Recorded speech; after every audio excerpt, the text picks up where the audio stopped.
युवकांचे असणारे अध्यक्ष निलेश विश्वकर्मा, माजी मंत्री रमेश गजभिये,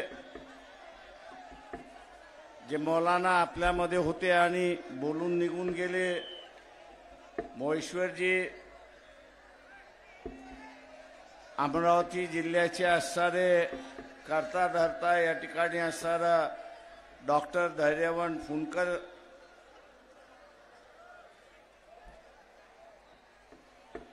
निशाताई शेंडे, त्याच्याच बरोबर राजेंद्र पातोडे, ज्यांनी जबाबदारी दिली असे असणारे शैलेश गवई, अशोक मोहोड, अंकुश वाघपांजर, अभिजित देशमुख, भारतीताई, सिद्धार्थ भोजने, सुरेश तायडे, त्याच्याच बरोबर विवेक वाकोडे आणि पक्षाबरोबर जुने जाणते कार्यकर्ते आणि नेते पुंडलिकराव वाड, सर्व तालुका अध्यक्ष, तालुका महासचिव, शहराचे अध्यक्ष, शहराचे सचिव, बंधूंनो, भगिनींनो, बाळमित्रांनो, त्याच्याच बरोबर बौद्ध महासभेचे असणारे अमरावती जिल्ह्यातले सर्वच पदाधिकारी की ज्यांनी मेहनत करून आजची असणारी ही सभा यशस्वी केली, या सगळ्यांचं बोलण्या अगोदर मी धन्यवाद या ठिकाणी देतो.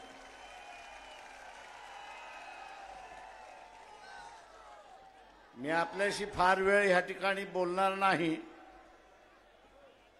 मोजकच बोलेन पण थोडकच बोलेन.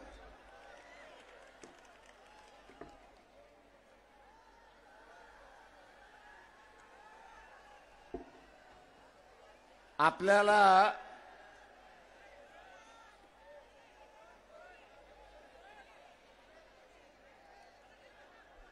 काँग्रेसही म्हणतंय,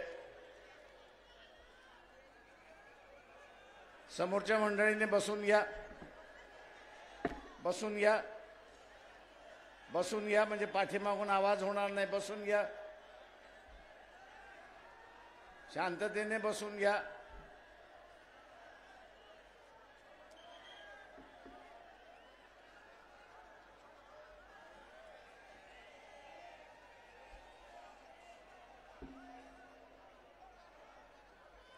महाविकास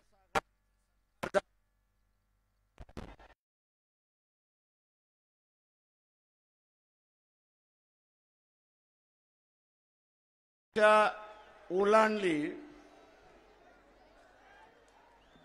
2 वर्ष ओलांडली, तरीही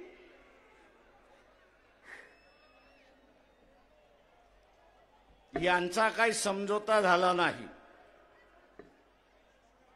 काँग्रेस, राष्ट्रवादी, शिवसेना 2 वर्ष झाली, पण स्वतःमध्ये 48 जागा वाटून घेता येत नाही अशी असणारी परिस्थिती आहे. मला राहून राहून शंका येते की यांना खरंच मोदीला हरवायचं आहे का आणि बीजेपीला हरवायचं आहे का, हा त्याच्यातला असणारा प्रश्न आहे.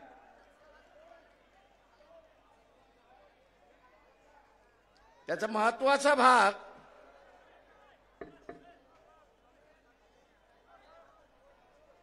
ते आता म्हणतात आम्ही वंचितला 2 जागा देतो.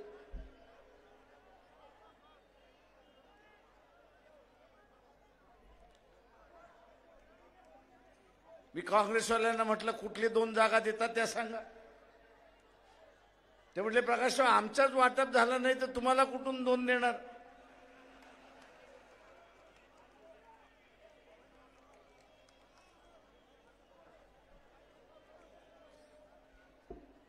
सांगण्याचा मुद्दा हा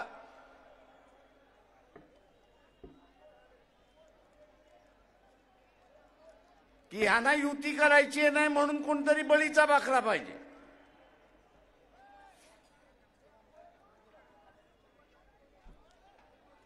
जसं कुर्बानीचा बकरा असतो तसा बकरा हे आता शोधताय. या बेट्यानं आम्ही असणारा सांगतो, आम्ही असणारा कुर्बानीचा बकरा नाही.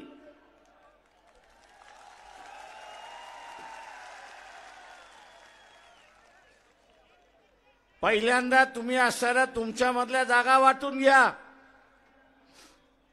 आम्हाला ज्या जागा पाहिजे ज्याच्याकडे गेल्यात त्याच्याबरोबर बोलून आम्ही वाटाघाटी करू. आणि नाही करणार असाल तर 48 जागा आम्ही लढवायला बसलेलो.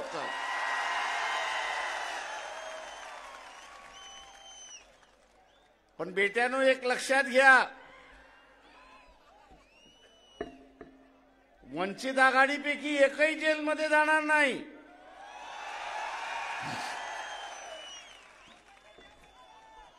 जेलमध्ये सोनिया गांधी पासून इतर जण जाणार आहेत. यांना म्हणालो मोदी वाघ म्हटला तरी खातोय आणि वाघोबा म्हटला तरी खातोय. मग 2 हात करायला भीताय कशासाठी? 2 हात करायला भीताय कशासाठी? वाघ म्हटला तरी खातोय, वाघोबा म्हटला तरी खातोय.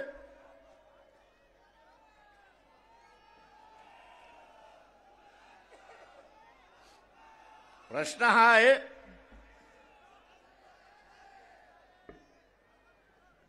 हा आहे, की तुम्हाला खरं लढण्याची इच्छा आहे का?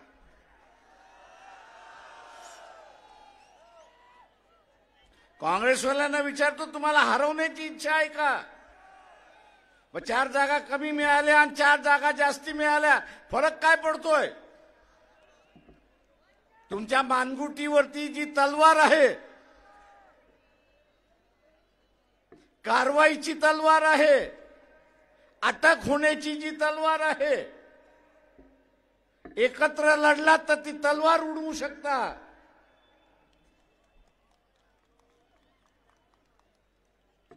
पण भिवून लढायला लागलात तर ती तलवार तुमच्या मानेवरती पडल्याशिवाय राहणार नाही, हे लक्षात घ्या. आणि म्हणून म्हणतो, युती केली तर वाचाल, युती नाही केली तर जेलमध्ये जाणार, एवढं लक्षात घ्या.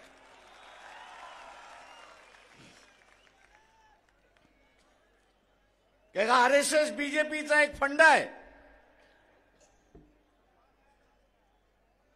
दैदेवान फुंडकर इथे बसलेले आहेत. मध्यंतरी मोहन भागवत अकोल्याला आले होते. दैदेवान फुंडकर यांना म्हणालो की पोलिसांना सांगा की आम्हाला असणारा निवेदन द्यायचं आहे. मोहन भागवत यांना निवेदन द्यायचंय. पोलिसांनी निरोप पोचवला, त्यांची भेटही झाली. ते म्हटले RSS मध्ये निवेदन घेण्याची पद्धतच नाही.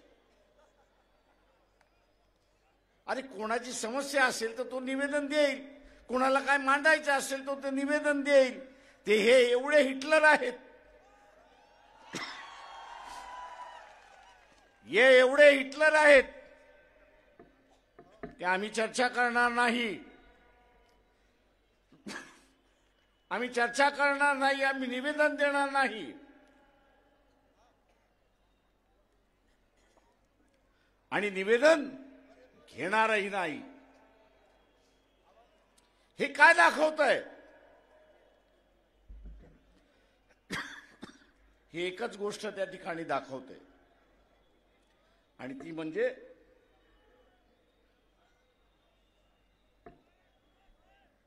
एक कलमी कार्यक्रम, हुकुमशहाचा कार्यक्रम. एक पक्षच या ठिकाणी चालेल, दुसरा पक्ष चालणार नाही.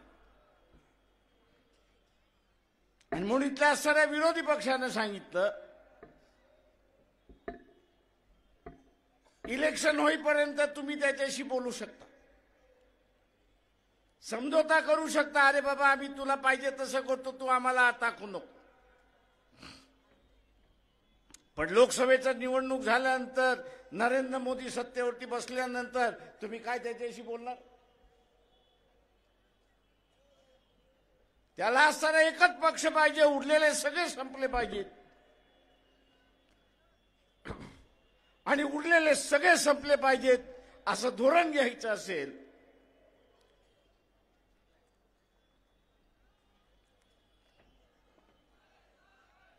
तर उरलेल्या सगळ्यांना संपवणं ही त्याची गरज आहे.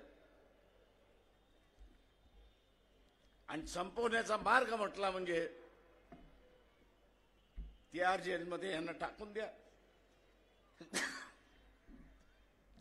तिहार जेलमध्ये यांना टाकून द्या आणि यांचा पक्ष आपोआप त्या ठिकाणी संपतो. राजकीय पक्ष वाचणं ही आज काळाची गरज आहे. राजकीय पक्ष वाचणं ही आज सारी काळाची गरज आहे. राजकीय पक्ष वाचले तर लोकशाही वाचली. राजकीय पक्ष वाचले नाही तर लोकशाही संपली. आणि लोकशाही संपली की हुकुमशहाला ह्या ठिकाणी सुरुवात होणार. आणि म्हणून या काँग्रेस, राष्ट्रवादी, उद्धव ठाकरे यांची असणारी सेना बसा आणि समझोता करा. बसून समझोता केला नाही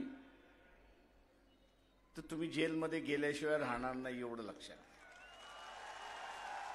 तो मोदी बसलेलाच आहे. आम्ही काही सत्तेवरती नव्हतो, मंत्री नव्हतो, त्याच्यामुळे चोऱ्या मोऱ्या करण्याचा प्रश्नच येत नाही. जे सत्तेवरती बसले त्यांनी चोऱ्या मोऱ्या केल्यात असं मोदी म्हणतोय. खरं किती खोटं किती कोणाला माहिती.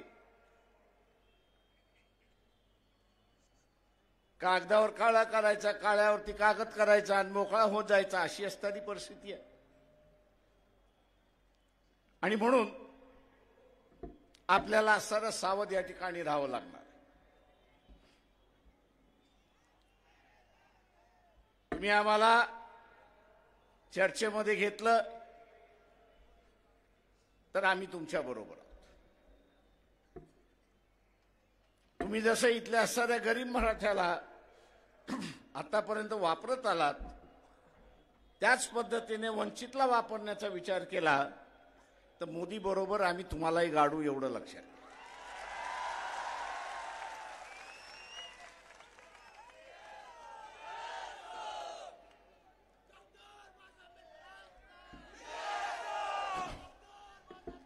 आणि म्हणून मित्रो,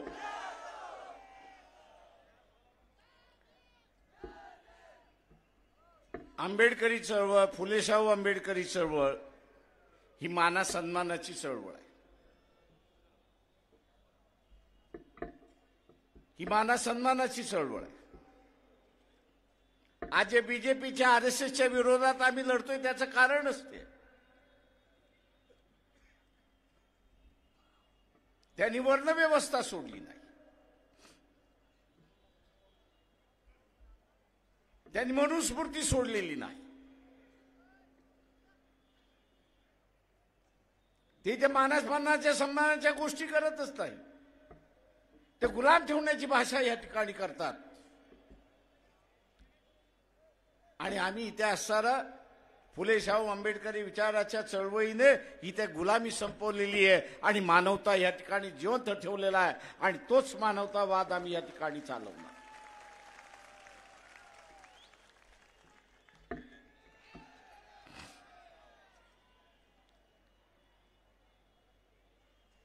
मित्रो,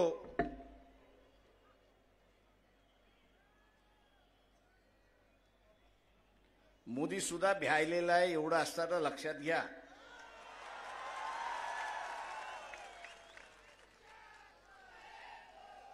ही एका दृष्टिकोनातून ही एका दृष्टिकोनातून आरपारची लढाई आहे, एवढं लक्षात घ्या.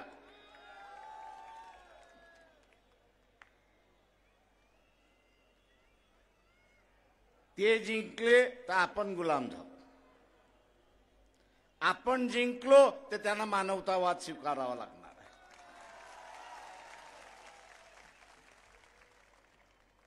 आणि म्हणून काँग्रेसवाल्यांना म्हणतोय, RSS NCP वाल्यांना म्हणतोय, तुम्ही या लढ्याचे कधी भाग नव्हतात,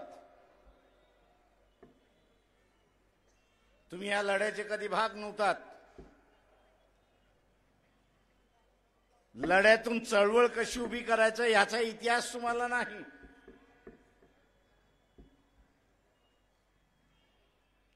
आणि म्हणून मोदी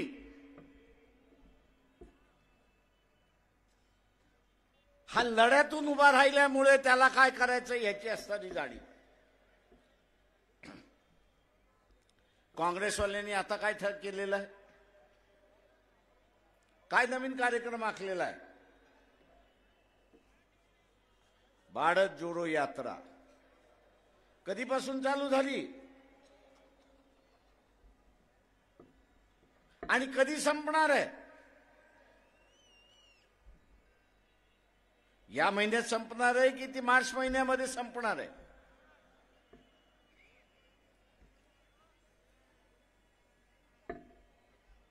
मोदी जे आहे याला पावनखिंडीमध्ये अडकवल्याशिवाय राहणार नाही, एवढं लक्षात घ्या.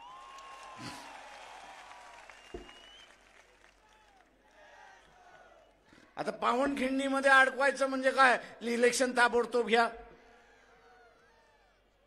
22 तारखेच्या निमित्ताने त्यांनी असं एक धार्मिक माहोल या देशामध्ये उभा करण्याचा प्रयत्न केला. किती यशस्वी होतो किती होत नाही हा असणारा कालांतर ठरवेल. पण हा यात्रेला निघाला असताना, काँग्रेसवाले यात्रेला निघाले असताना इलेक्शन घेऊन पार पडेल. अरे तुमचं ढोंग धतुरं कोणाला सांगताय? आम्हाला कळतं ना राजकारण.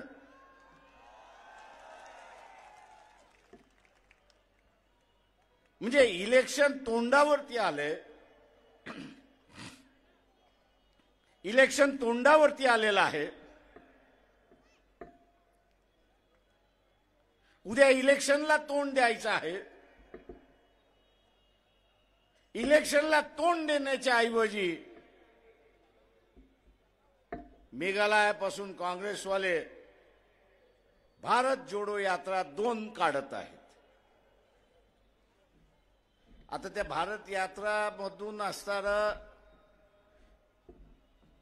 RSS BJP हारणार असेल तर आम्ही त्याच्यामध्ये जायला तयार.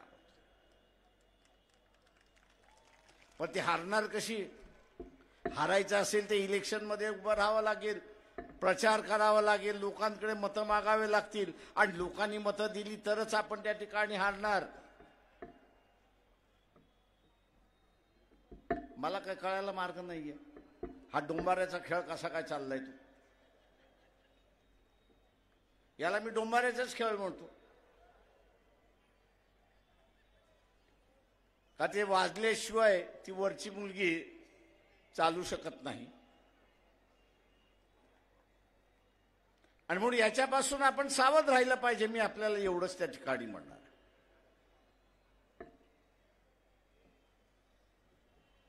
माझं आव्हान आहे आपल्या सगळ्यांना, इथे जाणीवपूर्वक आघाडी झाली असती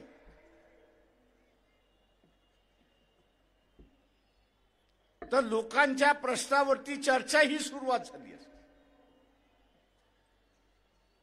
जसे या ठिकाणी निलेशजी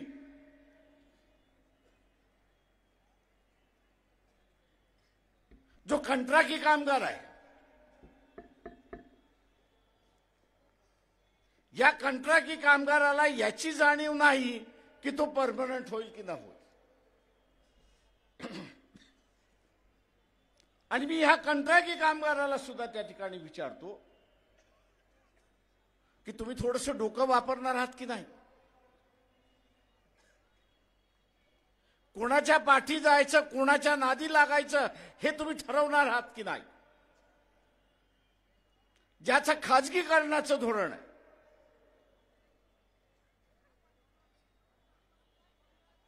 ज्याचं खाजगीकरणाचं धोरण आहे, त्याला अस्थिर कामगार वर्गच पाहिजे. आणि अस्थिर कामगार वर्ग करायचा असेल तर कॉन्ट्रॅक्टवरती कामगार ठेवला पाहिजे, 2 वर्षासाठी, 3 वर्षासाठी, 5 वर्षासाठी.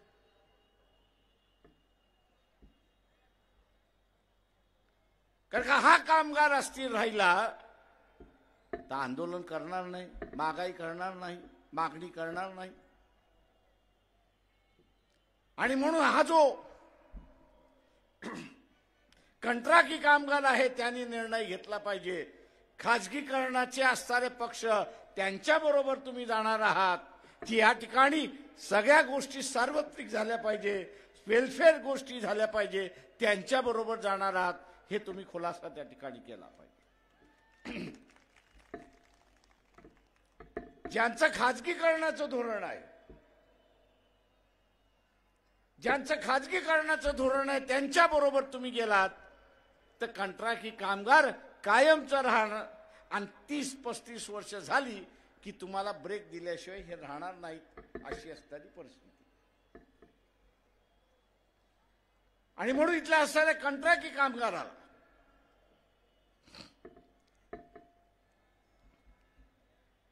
इथल्या असणाऱ्या कंत्राटी कामगाराला कायमस्वरूपी व्हायचं आहे, परमनंट व्हायचं आहे, तर वंचित बहुजन आघाडी हा एकमेव मार्ग आहे हे त्यांनी असताना लक्षात ठेवलं पाहिजे.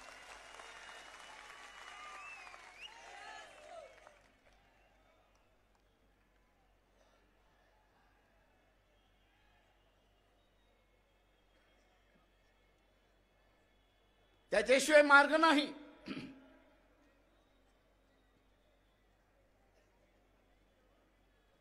वर्षभरापूर्वी शेतकऱ्याने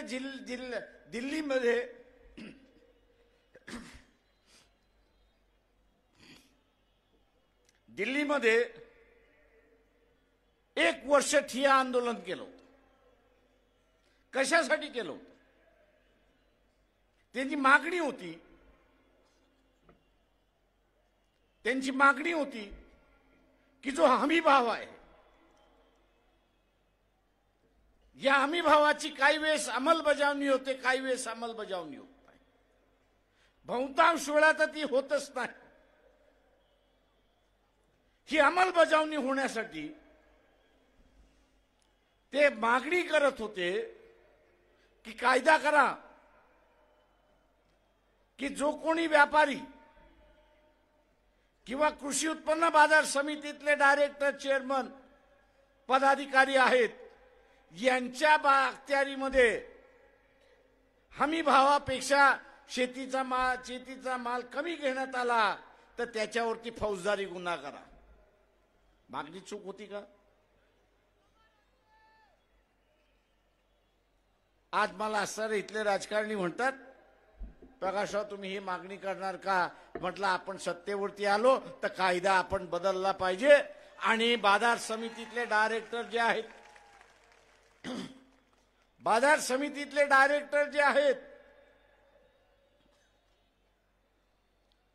त्या बाजार समितीतल्या डायरेक्टरवरती जबाबदारी दिली पाहिजे की हमी भावापेक्षा तुझ्या इलाक्यामध्ये शेतीचा माल विकत घेतला कामा नये. आणि जर घेतला आणि तू जर तिथे परवानगी दिलीस तर तुला 2 वर्ष तुरुंगामध्ये डांबून ठेवण्याचा कायद्यामधला बदल आपण केला पाहिजे.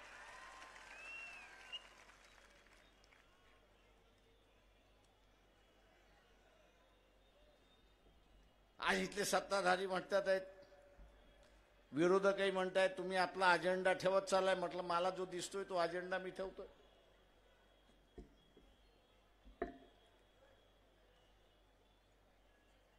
जो अजेंडा आहे तो अजेंडा या ठिकाणी आपल्या समोर मांडला. हरकत काय? ते म्हटले तुम्ही लुटीचं राज्य संपवताय. म्हटलं लुटीचं राज्य संपलं की लोक कल्याणाचा कार्यक्रम सुरुवात होतो म्हटलं, त्याच्यामध्ये तुम्हाला अडचण काय?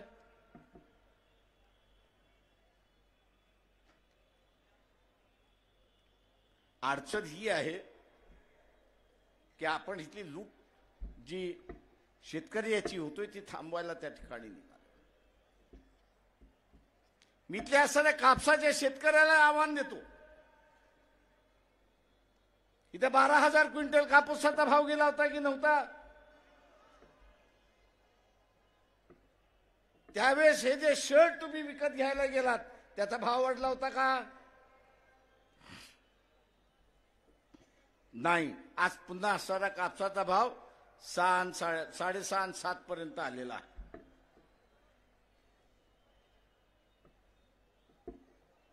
आणि आज सांगितलं जातंय की आंतरराष्ट्रीय बाजारामध्ये असणारा कापसाचा भाव अस्थिर आहे आणि म्हणून आम्ही भाव इथं नियंत्रण करू शकत नाही. मान्य आहे, तुम्ही भाव नियंत्रण करू शकत नाही. पण पणन महासंघ ज्यावेळेस होतं, पणन महासंघ ज्यावेळेस होता त्यावेळेस शासन कापूस विकत घेत होता पणन महासंघाच्या वतीने. पण कापूस खरेदी करून झाल्यानंतर एप्रिल मे महिन्यामध्ये 500 रुपये क्विंटल बोनस वाटत करत होते की नाही? मी इथल्या असणाऱ्या शेतकऱ्याला आवाहन करतो की त्या काळचं सरकार हे जर कापसाच्या शेतकऱ्याला 50 रुपये 500 रुपये क्विंटल हे बोनस देऊ शकत होती तर आज का देऊ शकत नाही? बोनसच्या स्वरूपामध्ये आज तुम्ही का देऊ शकत नाही? सगळ्यात मोठं दानत पाहिजे देण्याची. सगळ्यात मोठी जी आहे ती दानत पाहिजे त्या ठिकाणी देण्याची. पण ज्याला सत्तेवरती आपण बसवलेला आहे तो लुटारू आहे हे आपण असणारा लक्षात घ्या. तो लुटारू आहे.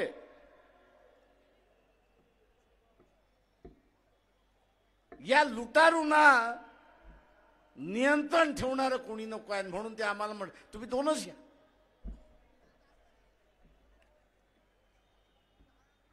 आम्ही त्यांना म्हटलं तुम्ही 2 देणार म्हणजे आम्हाला पाडून टाकणार. मित्रो, जुन्या काळी बाबासाहेबांनी स्वातंत्र्याच्या अगोदर इथल्या हिंदू मुसलमानाचं राजकारणाचं अत्यंत चांगलं वर्णन केलं. अत्यंत चांगलं वर्णन केलं. त्या वर्णनाचं स्वरूप काय होतं? त्यांनी असं म्हटलं की मुसलमानाचं राजकारण असं असायचं की हिंदूंची चोटी आपल्या हातामध्ये राहिली पाहिजे. मुसलमानाचं राजकारण कसं असायचं की हिंदूंची चोटी हे आपल्या हातामध्ये राहिली पाहिजे. आणि हिंदूंचं राजकारण काय असायचं की मुसलमानाची दाढी ही आपल्या हातामध्ये असली पाहिजे. दाढी ही आपल्या हातामध्ये असली पाहिजे. म्हणजे एक जण नियंत्रित होत गेला ते एकाने चोटी खेचायची आणि दुसऱ्याने दाढी खेचायची आणि त्याला जागेवरती आणायचं. आम्ही सुद्धा इथल्या असणाऱ्या सत्ताधाऱ्यांना म्हणतोय की आम्ही सुद्धा हेच वॉचटॉक करणार आहोत की लुटारूंचं सरकार फार काळ चालणार नाही. इथल्या असणाऱ्या शेतकऱ्याचं न्याय हक्क मिळाला पाहिजे तेवढाच फक्त त्या ठिकाणी बघू. मी इथल्या शेतकऱ्याला आवाहन करतोय. युती झाली फार चांगली. आम्ही म्हणतो युती झाली पाहिजे. पण जेलच्या भीतीने युती झाली नाही. उद्याच्या जेलच्या भीतीने युती झाली नाही. आपण वंचितच्या पाठीमागे उभे राहा. वंचितला सत्ता द्या. जुना असताना 500 रुपये क्विंटल बोनस देण्याचं जे धोरण होतं 500 रुपयाचं बोनस देण्याचं जे धोरण होतं ते पुन्हा लागू केल्याशिवाय राहणार नाही, हे आपण सारं लक्षात घ्या.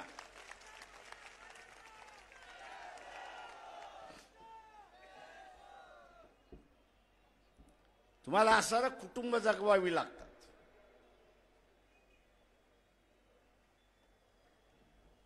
तुम्हाला सारं कुटुंब त्या ठिकाणी जगवावी लागतात. आणि कुटुंब जगवण्यासाठी महाराष्ट्राची तिजोरी जर उपयोगात आली तर अधिक चांगला आहे आणि ती वापरल्या गेली पाहिजे, ही भूमिका वंचित बहुजन आघाडीची आहे. आणि म्हणून मित्रो,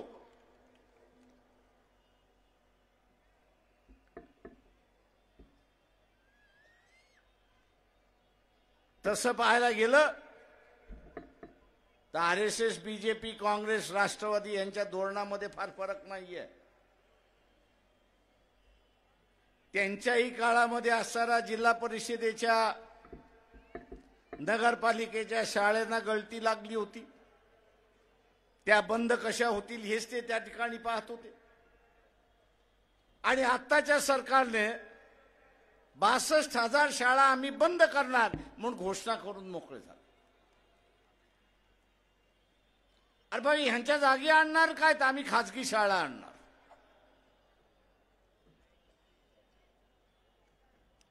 किती कुटुंब ह्या सभेमध्ये बसलेले आहेत, त्यांना खाजगी शाळेंच्या फिया भरता येतील त्यांनी हात वरती करा.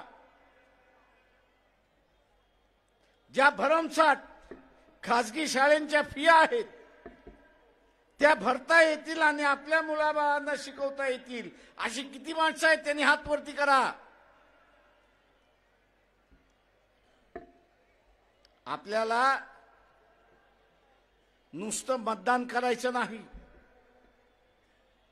तर मतदान करत असताना जे सरकार 5 वर्ष बसणार आहे ते माझ्या उपयोगी आहे की नाही, माझ्या फायद्याचं आहे की नाही, हे पाहणं त्याच्यातलं असणारं महत्वाचं.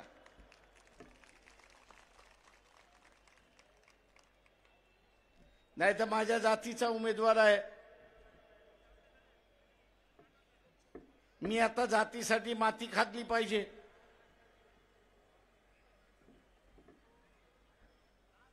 आणि माती खाल्ल्यानंतर 5 वर्ष ठाणा बोंबलाला लागायचं की माझं घरच उद्ध्वस्त ह्यांनी करून टाकलेलं आहे, सत्ताधाऱ्याने माझं असणारं घर उद्ध्वस्त करून टाकलंय, कुटुंब उद्ध्वस्त करून टाकलाय, व्यवसाय उद्ध्वस्त करून टाकलाय. बोंबलायचं कशासाठी?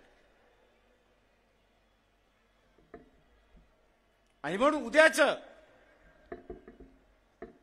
हे सरकार माझ्या विचारसरणीचं आहे की नाही हे त्याच्यातलं महत्वाचं आहे. ते बीजेपीचं सरकार असेल किंवा काँग्रेसचं सरकार असेल,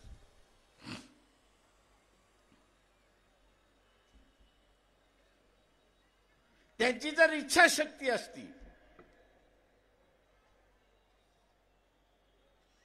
ती इथं गरीब मराठ्याला आरक्षण त्यांनी दिलं असतं. इच्छाशक्ती असते. मी जे म्हणतो, ज्याला कोणाला असणारा समजून घ्यायचा असेल तर आता असणारा सुप्रीम कोर्टाने जो निकाल दिला तो निकाल वाचावा. त्यांनी असणारा असं नमूद केलेलं आहे जजमेंटमध्ये, निकालामध्ये असं म्हटलेलं आहे की आमच्या पुढे जो अहवाल आणला तो अशा पद्धतीने अहवाल आणला की मराठा वर्गामध्ये गरीबच नाही. अहवाल असा आणला की गरीबच नाही मराठा समाजामध्ये, सगळे श्रीमंत आहेत. आणि मग ते म्हटले, कोर्ट म्हणाला की श्रीमंत असेल तर मग ह्याला आरक्षणाची गरज काय. पण त्या अहवालामध्ये हे नमूद केलं असतं की 30 वर्षापूर्वी ज्याच्याकडे 20 एकर जमीन होती, 30 वर्षापूर्वी ज्याच्याकडे 30 एकर जमीन होती, आज कुटुंब विभक्त होऊन तो 2 एकराचा मालक झालेला आहे आणि म्हणून तो गरीब झालेला आहे, साधनहीन झालेला आहे, साधन नाही त्याच्यासाठी, शासनाने त्याला साधन पुरवलं आहे. हा अहवाल जर असता तर कोर्टाने तो मान्य केला असता आणि गरीब मराठ्याला आरक्षण मिळालं असतं, अशी असणारी परिस्थिती. पण सत्तेमध्ये बसलेला कोण आहे? तर हे नातेवाईकच आहेत. काँग्रेसमधले बसलेले असले तरीच नातेवाईक आहेत, बीजेपीच्या मार्फत बसले तरी नातेवाईकच आहेत. खरं आहे की खोटं आहे? आता ह्यांना नातेवाईकांचं राजकारण पाहिजे, ते गरीब मराठ्याचा प्रश्न राहिला कुठं? सत्ता आपल्या कुटुंबातच राहिली पाहिजे अशी असणारी परिस्थिती आहे. आणि म्हणून इथल्या अशा गरीब मराठ्याला माझं आव्हान आहे, जातीच्या पाठीमागे ह्या इस्टॅब्लिश नेत्याच्या पाठीमागे राहिलात तर तुमच्याकडची 2 एकर जागा सुद्धा पुढच्या 10 वर्षामध्ये राहणार नाही, भूमिहीन झाल्याशिवाय राहणार नाही, एवढं लक्षात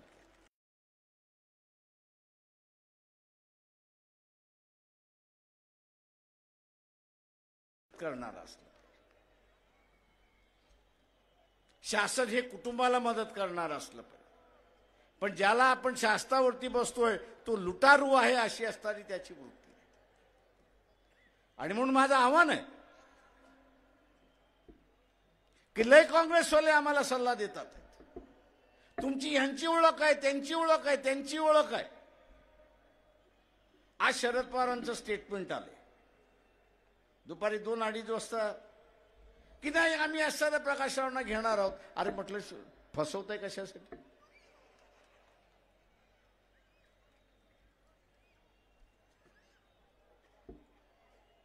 ते तुम्ही प्रिंट मीडिया, इलेक्ट्रॉनिक मीडिया यांच्याशी का बोलताय? तुम्ही असणारे रेखाताई ठाकूर पक्षाच्या अध्यक्ष आहेत, त्यांच्याशी तुम्ही बोलू शकत नाही का?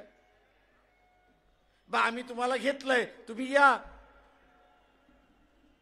बिनबुलाय तो आम्ही कुठे जाणारच नाही.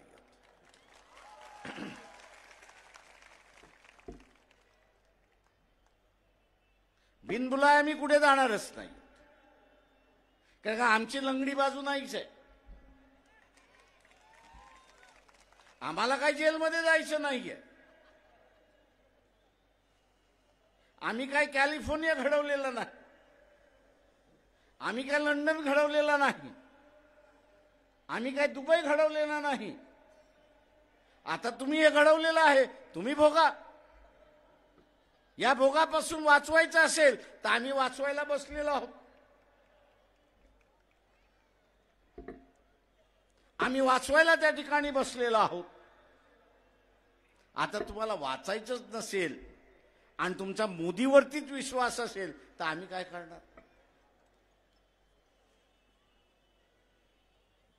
कारण का मी मुंबईच्या सभेमध्ये म्हटलं की मोदी कोण आहे? तर मदारी आहे. मदारी काय करतो? मदारी काय करतो?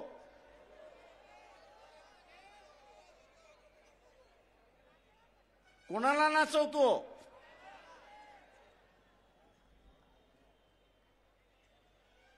आणि इथे माझं म्हणणं आहे की मोदी डमरू वाजवतो आणि इथले सगळे नाचायला लागतात अशी परिस्थिती आहे.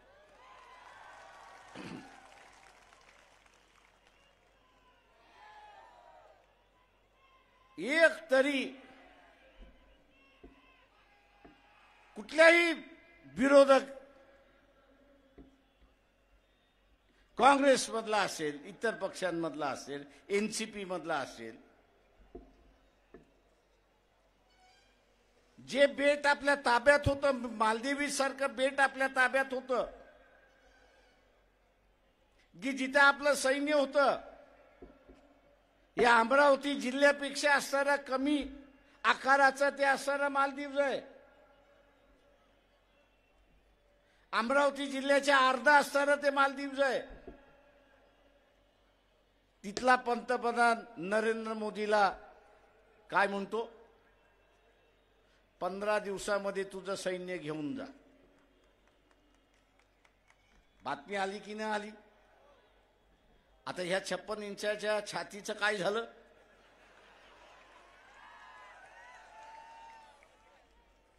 मी इथल्या सनातन हिंदूंना विचारतो, जगामध्ये जेवढी बेइज्जती मोदीच्या काळामध्ये भारताची झाली तेव्हा इतर कुठल्याच प्रांतामध्ये झाली नाही, हे आपण सरळ लक्षात घ्या. म्हणजे अमरावतीचा अर्धा सुद्धा ते मालदीव्स नाही, आणि तिथला पंतप्रधान त्याला दम देतोय आणि सांगतोय, ए तुझं सैन्य मागे घेऊन जा मोद्या.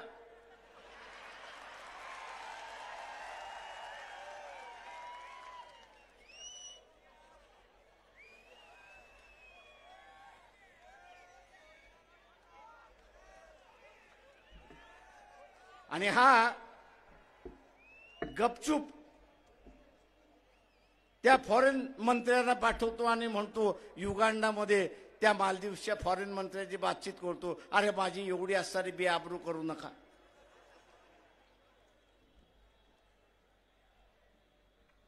अरे तुझी बेआबरू नाही, या देशाची बेआबरू झाली. मी इथल्या सनातन्यांना विचारतोय, तुम्हाला या देशाची आबरू अजून किती घालवायची आहे? मोहन भागवत, तुम्हाला या देशाची आबरू अजून किती घालवायची आहे?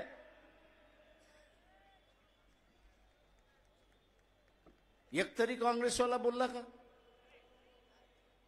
का नाही बोलला?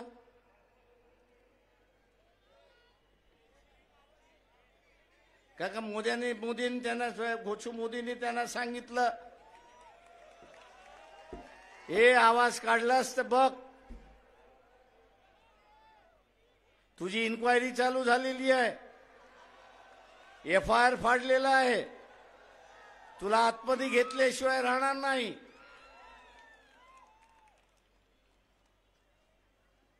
आता एवढं भित्रट आणि नेबलट राजकीय पक्षांचे नेतृत्व असतील, ते काय तोंड देणार? काय तोंड देणार? मी यांना म्हणतो, तुम्ही लालू प्रसाद यादव व्हा. तू म्हटला जेलमध्ये घालायचंय, घाल. जेलमधनं माझं सरकार मी त्या ठिकाणी चाललं, पण नमणार नाही. आणि तो नमला नाही. आज बीजेपी त्यालाच घाबरते. आज बीजेपी त्यालाच घाबरते.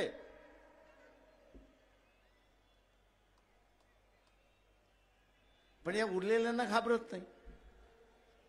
पण बीजेपी ज्यांना घाबरते त्यांच्या हातामध्ये हे नेतृत्व द्यायलाच तयार नाही, हे त्यांना प्रमुख बनवायलाच तयार नाहीये.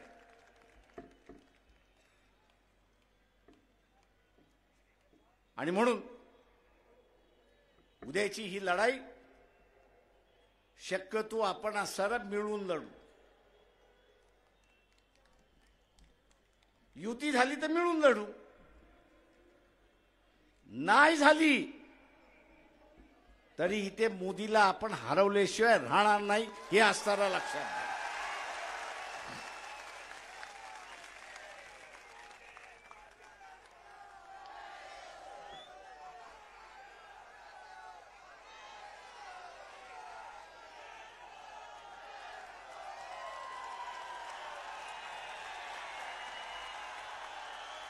काँग्रेसवाल्यांना आम्ही सांगतो, तुम्ही आलात तर हरवणं सोपं आहे, पण तुम्ही जर आला नाहीत तरी मोदीला आम्ही हरवल्याशिवाय राहणार नाही, हे लक्षात घ्या.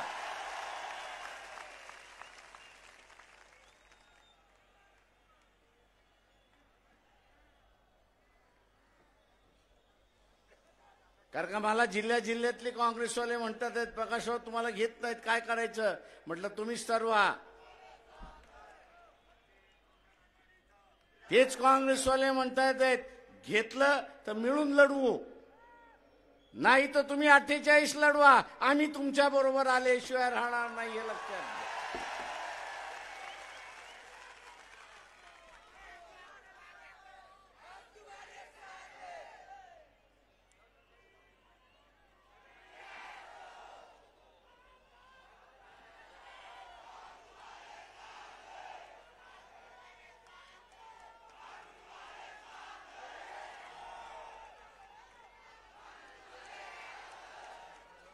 एक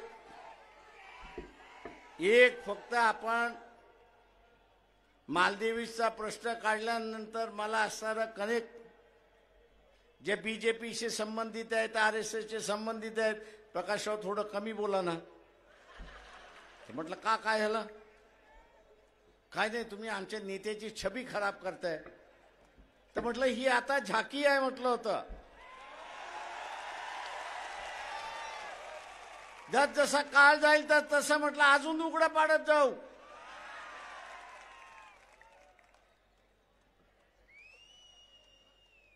आणि म्हणून काळजी करण्याची गरज नाही.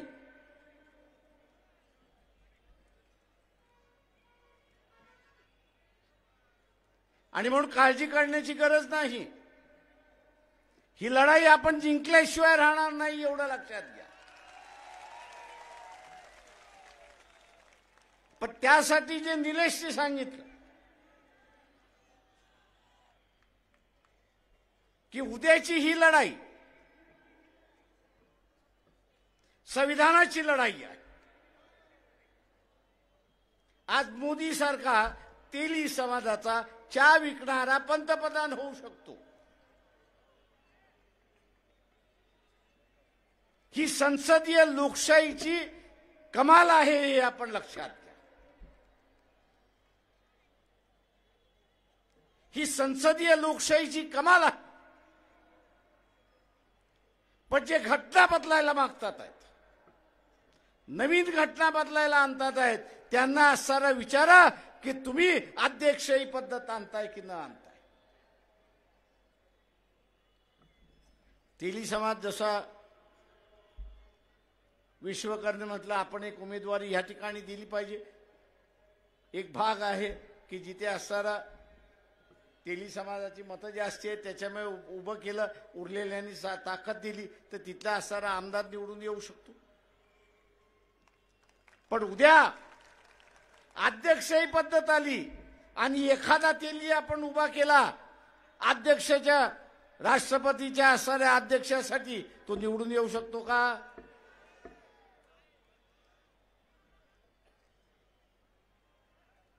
जे आरएसएस बीजेपीला जे पाहिजे ते की इथला असणारा असेल, तेली असेल, तांबोळी असेल, कुंभार असेल, लोहार असेल, सोनार असेल, कैकाडी असेल, मांगारुडी असेल,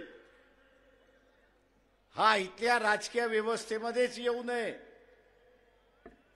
हा कायमचा गुलाम राहावा, हा कायमचा गुलाम झाला पाहिजे. आणि म्हणून दिवसाला 5 लोकांशी आपण बोलू की आजच्या या संविधानामुळे सरपंच आपण होऊ शकतो, जिल्हा परिषदेचा अध्यक्ष होत असतो, अमरावती शहरातला महापौर आपण होऊ शकतो.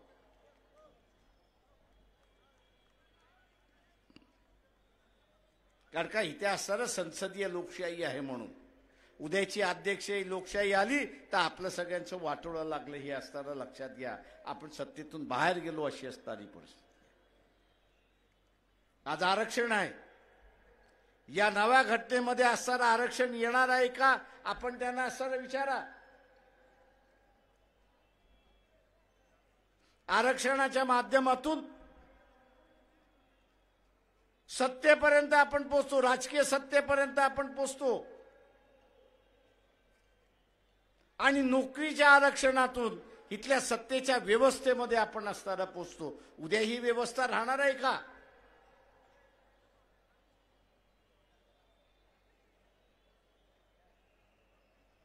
जे आहे ते सोडायचं आणि भूताच्या पाठीमागे लागायचं, असा जो स्वप्न त्या ठिकाणी दाखवला जातोय तो असताना थांबा. लय साधू महाराज आता असताना घटनेच्या विरोधात बोलायला लागले. ये बदल नहीं चाहिए. जेव्हा एकाला मी फोन केला, अरे म्हटलं होतं मला तुझ्याशी वाद घालायचा आहे, जरा येतो का? तो बोलतो नाही, हमको ने जो कहना था वो कह दिया. म्हटलं हा, त्याच्यावरती वाद घालायचा, आपला जाहीर वाद घालू म्हटलं. लोकांसमोर वाद घालू, लोकांना ठरवू दे म्हटलं होतं तू बरोबर आहेस का मी बरोबर आहे, पण वाद घालायला तयार नाही. आणि म्हणून जसं आपण असं राजकीय आक्रमक भूमिका घेत जाऊ तसं ह्यांना असणारा पाठीमागं जावं लागेल.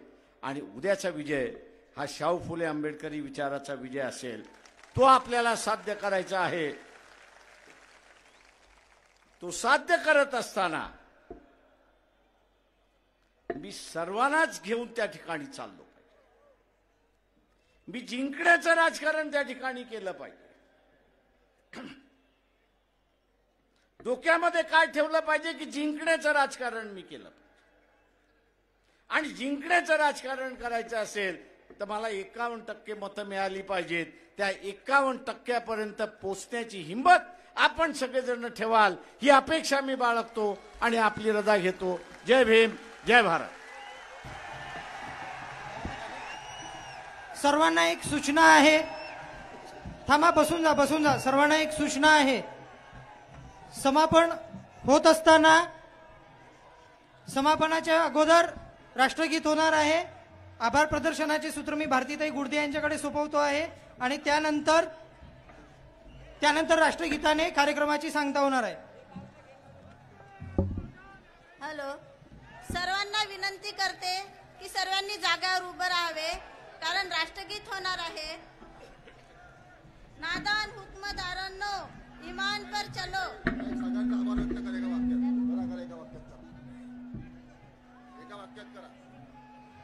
मी पक्षाच्या वतीने आपण सर्वांचे आभार मानते. या कार्यक्रमाची शोभा वाढवली त्याबद्दल. आता सर्वांना राष्ट्रगीत म्हणायचे आहे. महाराष्ट्रामधील आलेल्या सर्व कार्यकर्त्यांचे व अमरावतीकरांचे सुद्धा आम्ही आभार मानतो. आणि राष्ट्रगीत सुरू करायचे आहे. सर्वांनी सावधान. जनगण मन